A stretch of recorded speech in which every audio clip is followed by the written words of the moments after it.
Welcome back to this channel. This is my first lecture on this channel, and today my topic is going to be cell. Today I'm going to discuss about cell with you all. Cell. What is cell and who discovered cell? What does it really mean? Where the use of cell, from where it belongs, everything we know.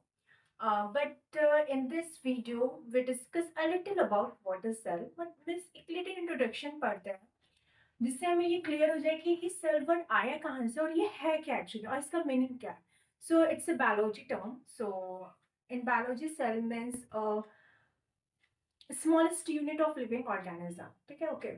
सो ये समझ गए. अब हम पढ़ते हैं कि cell actually में क्या है.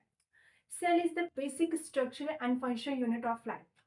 सेल एक बहुत ही basic structural and functional unit of life means cell किसी भी लिविंग ऑर्गेनिज्म को बनाने के लिए एक बहुत ही छोटा सा यूनिट है. अगर इसका दूसरा एग्जांपल लेंगे तो cell is the building block of living organism. मतलब एक लिविंग ऑर्गेनिज्म को बनाने में जो यूज होता है वो उसका बहुत ही छोटा यूनिट सेल है. मतलब देखिए, जब बिल्डिंग बनते हैं तो वो किससे बनते हैं? ब्रिक से बनते हैं. उनका मेन कॉम्पोजिशन, मेन चीज क्या होता है? ब्रिक होता है. हम ढेर सारी ईंटों को मिला मिला के मतलब जो हमें, जैसे हमें रूम बनाना है तो वो स्ट्रक्चर में हम उसको ऑर्गेनाइज करते हैं. ब्रिक को उस स्ट्रक्चर में ऑर्गेनाइज करते हैं जिस टाइप का हमें रूम चाहिए.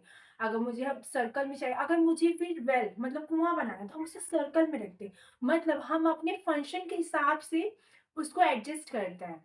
ठीक है, जो ईंटें रहती है उसको हम अपने फंक्शन के हिसाब से एडजस्ट करते हैं. उसी के हिसाब से सेल, हमें सेल को से जो काम कराना है, इसका जो फंक्शन है उसके हिसाब से ये अरेंज होते हैं हम लोगों में. जैसे कि सेल ये जो है, ये बहुत ही, ये हमारी जो बॉडी है उसमें ये क्या, ये तो ईंट का काम करता है. ये यही ईंट हमारी बॉडी को बनाने के लिए ईंट का काम करता है. हमारी बॉडी में अगर डाइजेस्टिव सिस्टम को बनाना है तो इसका स्ट्रक्चर उसके हिसाब से होगा. उस इसके हिसाब से हम सेल को अरेंज करेंगे. ठीक है, और फिर अगर हम एक्सक्रीशन कराना है तो उसके हिसाब से फिर इसको अरेंज करेंगे. इसी हिसाब से उसी हिसाब से फिर क्या होता है कि अब इसे डिस्कवर किसने किया? Discovery of cell is by Robert Hooke. In 1665 में इसे रॉबर्ट हुक ने डिस्कवर किया. ठीक है, फिर उन्होंने क्या कहा था? Robert Hooke saw the cork resemble the back of tree. ये होता है resemble the structure of a honeycomb consisting of little compartments. मतलब कि ये जो इन्होंने कॉर्क देखा उसका स्ट्रक्चर हनीकॉम्ब. हनीकॉम्ब का स्ट्रक्चर आप जानते हैं हेक्सागोनल होता है. मतलब कि इसके 6 साइड होते हैं. ठीक है, ये ये हनीकॉम्ब का स्ट्रक्चर होता है. ठीक है, ऐसे होता है.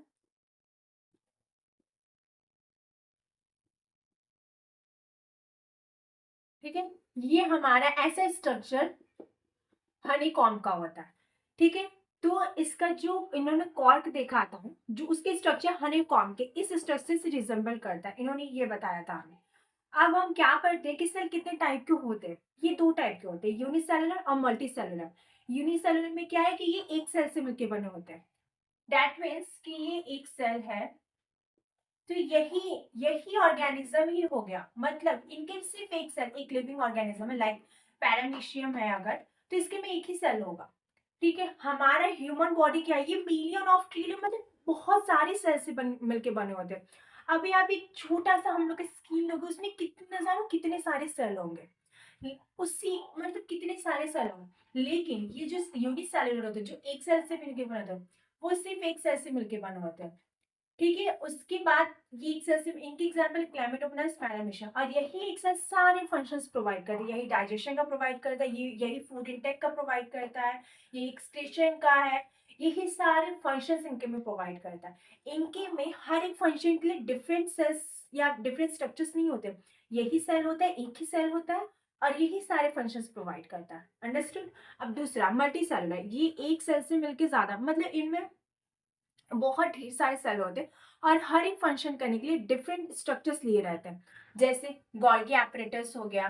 ठीक है, एंडोक्राइन ग्लैंड हो गया. मतलब ये जितने भी होते हैं एग्जांपल्स, वो सारे मल्टी सेलुलर में आएंगे. मतलब कि हमें क्या कहते हैं कि अगर हमें एक्सक्रीशन कराना तो उसके लिए सेल का जो स्ट्रक्चर होगा वो डिफरेंट, वो ढेर सारे सेल मिलके अलग बनाए. मतलब कि मल्टी सेलुलर में हर एक काम के लिए दूसरे दूसरे सेल के स्ट्रक्चर्स प्रेजेंट रहते हैं। तो उसमें प्लांट एंड एनिमल, हम लोग मल्टी सेलुलर में आते हैं। हम लोगों में हर एक काम के लिए एक सेल से ज्यादा सेल प्रेजेंट होते हैं, ठीक है। एक काम के लिए एक सेल, इनके में क्या है कि एक ही सेल अगर सारे काम करेंगे, लेकिन हमारे में जितने काम उतने सेल, उतने और अपने फंक्शन के हिसाब से वो स्ट्रक्चर बनाते हैं, ठीक है। I hope you guys like this video today's whole this topic, मतलब सेल में जितने था मैंने आज ये छोटा सा पार्ट शेयर किया। आई hope you guys really like this video. If you guys like this video, then like it and tell me in the comment section what you guys really think about this video. Thank you very much.